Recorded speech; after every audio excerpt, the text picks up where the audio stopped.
Right, on the 23rd of February, on a horrible night in Luton, which can only be described as a horrible performance, horrible night, it finishes 1-1. A very, very, very lucky point for the Lions because we were fucking useless again tonight. I really don't know what they do in training because it ain't playing the ball to each other, that's for sure. Why has Thompson not got the right boots on? Why does he always seem to fall over? Why is he always snatching at shots when he could compose himself and actually put a shot towards goal rather than scuff it wide? He gets in such great... He is the most frustrating player, Ben, because he's one of our own. He's a great lad. Love the geezers to death. But with a bit of composure, he could score so many more goals. His energy's good. He gets in good positions, but he's so clumsy. And he can't stand up, and he's just got no finesse about him as a footballer at all. Mr. Shit himself fucking looked shit again tonight. Thank God when he went off and we looked a bit better. He took him off and put Williams on. Woodsy, you're terrible, mate. You know, you got to lose a bit around the arse. You're useless. Evans, great, isn't it? Great for Evans. He got that goal. He's deserved it. Since he's gelled in at Millwall, he's done fantastic. Been a great player. He's a Millwall player and he can play a bit. And to get that goal, brilliant. And there's two defenders in that goal. You've got Hutchinson's ball into the box, followed by Smith's knocks down, and then Evans is on the end of it. So not a striker's shot again. Tyler Burley looked good when he come on. Why are we not starting with these players? Why are we persisting with the old shit? Why are we keeping these players playing that ain't no good? You know, we were toothless in the first half. I mean, we had one chance in the first half. One of them was Bradshaw. He's done two of the worst touches you'd ever see Jack the Ripper do.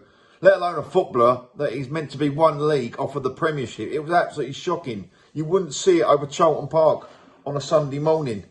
Atrocious. Bradshaw's not covered himself in glory today, nor Dad Bod.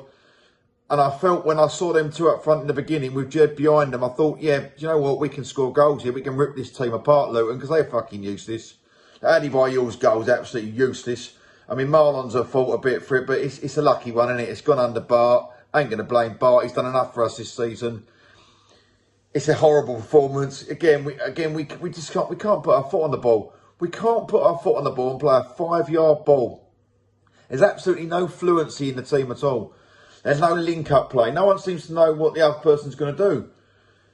Wallace had a bad game. I mean, the free kick's decent, but some of the deliveries are shocking. These little crappy little balls he tries to flick in the box.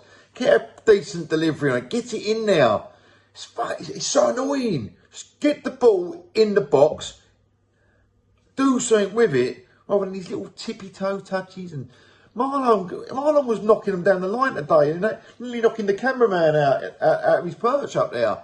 Absolutely shit. And you know, Luton were there with a taking. In my eyes, we've thrown away 4 points in the last 2 games.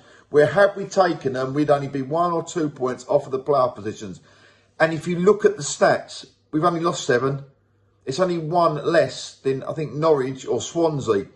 But, unfortunately, we've drawn 16. And I reckon at least 8 of them we should have won. Had we won them 8 games, it's another 16 points. It puts us in a different catfish altogether. It puts us in the top 3, I think.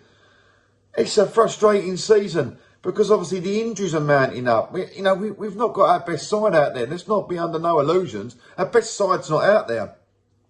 Did we have Leonard, corned beef, Maloney, maybe even Zahor linking up with a Bradshaw? I don't know. Give me the answers in the comments. Like, tell me what you think is the best formation. What's the best lineup? Who's the best up front? Let's discuss these issues. Let's do the thing that hopefully Rowett's doing behind the scenes because we can all see it. I don't think Rowett out. I just think he needs to listen, change his formation a bit. Go out to win a game rather than to set your stall out not to lose the game. And I think that's where he goes wrong massively. He wants to stop the team from scoring rather than go out and rip these teams apart. Because the teams like Luton and Wickham, these teams we should be ripping apart. We seem to be going at teams like Norwich, Watford, Reading and having a right go at them. But in these lesser teams, we give them too much respect. 5 at the back in some of the games we're playing is not good enough. It just isn't good enough. Special mention today to RIP to Peter Day and Arthur Pearce, who were cremated today down at Eltham. God rest your souls, and hope that performance. I was hoping for a better performance to you boys today, but you'll be sorely missed down the den, you guys. Barnsley on Saturday. What do we think about this? I mean, of the game of games we don't need is Barnsley at Oakwell. We don't do their well there historically. They've got 2 games in hand that I think can take them into 51 points in the playoffs. They're a threat, and they are, at the moment, my wild card to go up this year and to sneak into the playoffs. If Millwall had a full fit side and they weren't drawing to me, I think Millwall might just be. The league's quite weak this year, and we haven't really taken advantage of that situation at all. The wallpaper is unbeaten, still in 9. Can it make double figures? So either the hoodoo goes to bed and we beat Barnsley and the wallpaper gets double figures, or the hoodoo continues and the wallpaper's been done by something a little bit more leirier, like Barnsley. On to Saturday.